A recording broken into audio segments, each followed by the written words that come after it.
मल्लिकार्जुन खड़गे ने कांग्रेस के राष्ट्रीय अध्यक्ष का पद संभाल लिया है।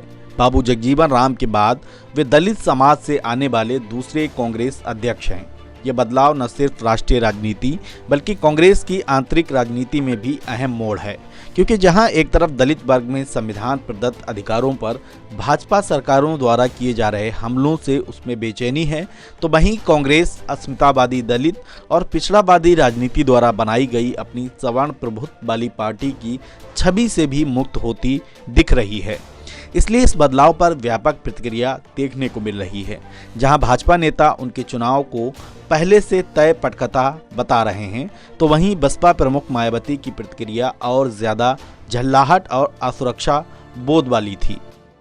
संघ और भाजपा के लिए खड़गे इसलिए चुनौती हैं कि दलितों के बीच उसने अपनी जो पैठ बनाई है वो हिंदुत्व और मुस्लिम विरोध जैसे नकारात्मक एजेंडे पर टिकी है। उसे उसने अधिकार संपन्न करके नहीं जोड़ा है, जैसा कि कांग्रेस की सरकारों ने किया था।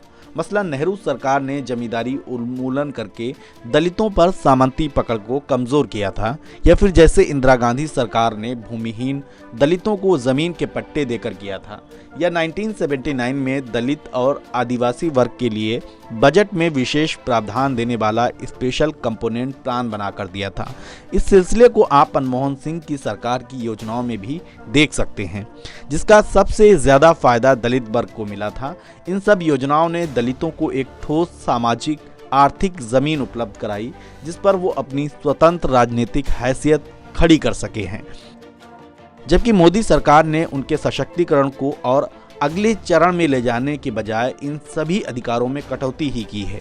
ये सब एक रणनीति के तहत किया गया, जिसका मकसद दलितों को फिर से अधीन करना है। आप इस बारीक खेल को अटल बिहारी वाजपेयी सरकार द्वारा सरकारी कर्मचारियों के पेंशन को बंद कर देने के फैसले से भी समझ सकते हैं। एक आम दलित कर्मचारी अपनी पेंशन से मिलने वाले आर्थिक सुरक्षा के कारण सेवानिवृत्ति के बाद भी अपने सामाजिक और राजनीतिक सक्रियता को बनाए रखता था, क्योंकि पहले से संपन्न सवर्ण तबके के मुकाबले उसकी पेंशन ही उसे बुढ़ापे में सक्रिय रहने का साहस देती थी।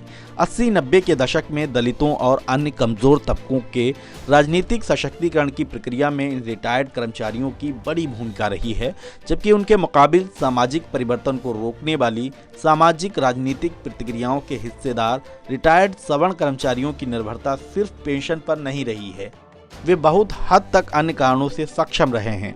पेंशन बंद होने के बाद दलितों के आंतरिक सशक्तिकरण की ये प्रक्रिया बहुत हद तक रुक गई है। भाजपा सरकार द्वारा उन्हें कमजोर करने के इन षड्यंत्रों से दलित वर्ग में बेचैनी है। भाजपा के लिए भी अब इन्हें रोक पाना चुनौती बनती जा रही है। ऐसे में कांग्रेस खड़गे के चेहरे और राहुल और प्रियंका गांधी के दलितों के पक्ष में खड़े रहने वाले नेता की छवि के मिश्रण से हिंदी बेल्ट में इन्हें फिर से अपने साथ ला सकती है।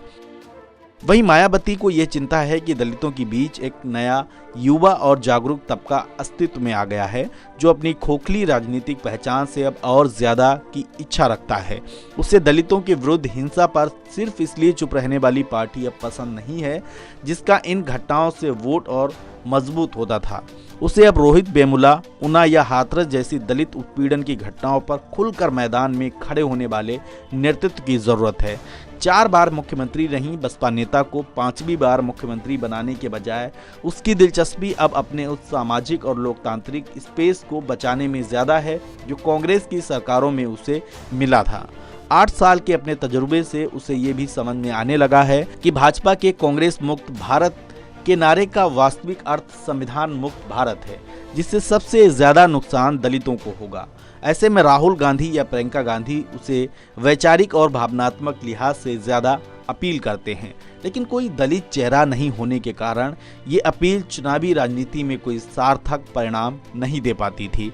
अब राष्ट्रीय अध्यक्ष के बतौर मल्लिकार्जुन खड़गे और उत्तर प्रदेश अध्यक्ष के बतौर दलित समाज से आने वाले ब्रजलाल खाबरी के रूप में कांग्रेस के पास ये चेहरे मौजूद हैं।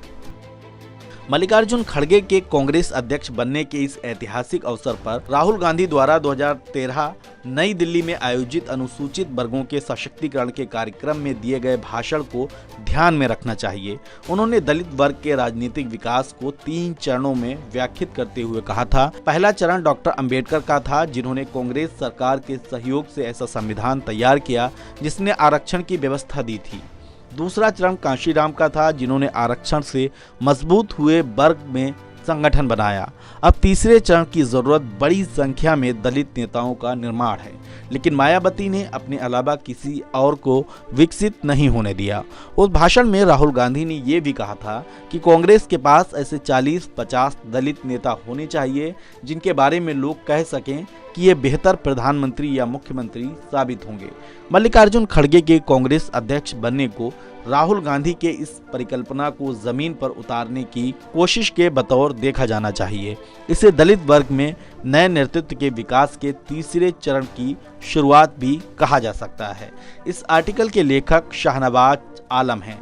शाहनवाज आलम उत्तर प्रदेश अल्पसंख्यक कांग्रेस के अध्यक्ष हैं। यहाँ व्यक्त विचार उनके निजी हैं। इंडस न्यूज का इनसे कोई सीधा संबंध नहीं है।